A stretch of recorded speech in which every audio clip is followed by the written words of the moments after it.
ঢাকাই সিনেমার অন্যতম সফল ও কালজয়ী নায়ক জসিম ৮০ ও ৯০ দশকে তিনি দাপটের সঙ্গে রূপালী পর্দা মাতিয়েছিলেন। একের পর এক ব্যবসা সফল সিনেমা দিয়ে নিজেকে সফলতম নায়ক হিসেবে প্রতিষ্ঠিত করেছিলেন তিনি।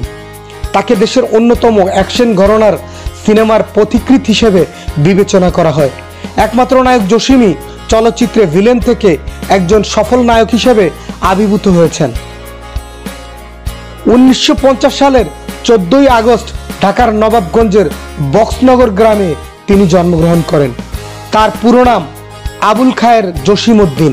১৯৭১ সালে মুক্তিযুদ্ধে ২ নং সেক্টরে মেজর হায়দারের নেতৃত্বে মুক্তিযুদ্ধে অংশগ্রহণ করেছিলেন তিনি।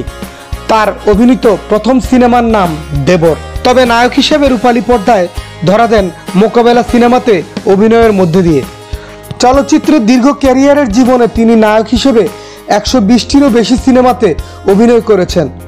জসিম অভিনীত উল্লেখযোগ্য সিনেমার মধ্যে রয়েছে তুফান, জবাব, নাগনাগিনী, বাদলা, বারুদ, সুন্দরী, কসাই, লালু মাস্তান, নবাবজাদা, অভিযান, কালিয়া, রূপসী, নাগনাগিনীর প্রেম, বাংলার নায়ক, গরিবের ওস্তাদ, গরিবের প্রেম, ভাই বোন, মেয়েরাও মানুষ, পরিবার, রাজাবাবু, বুকের ধন, স্বামী কেন আসামি, লাল গোলাপ, দাগি, টাইগার, হাবিলদার, ভালোবাসার ঘর, রাজা, লক্ষ্মীর সংসার, পাহারাদার, জিদ্দি, নিষ্ঠুর, স্ত্রী হত্যা, হিরো, শত্রুতা, ভাই আমার ভাই, ভরসা, ন্যায় অন্যায় প্রভৃতি।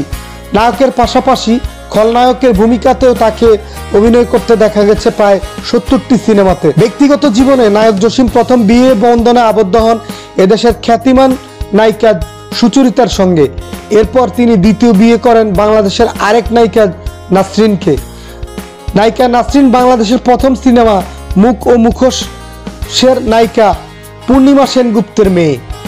নায়ক জসিমের স্বামী রাতুল ও রাহুল নামে ৩ ছেলে রয়েছে। মুক্তিযোদ্ধা ও গুণী এই শিল্পীর স্মরণে এফডিসিতে রয়েছে মুক্তিযোদ্ধা চিত্রনায়ক জসিম ফ্লোর। অকাল প্রয়াত এই গুণী শিল্পী বাংলা চলচ্চিত্রে নায়কের পাশাপাশি ছিলেন একজন মুক্তিযোদ্ধাও। ১৯৯৮ সালের ৮ই অক্টোবর হঠাৎ মস্তিষ্কে রক্তক্ষরণ হয়ে মৃত্যুবরণ করেন কালজয়ী নায়ক।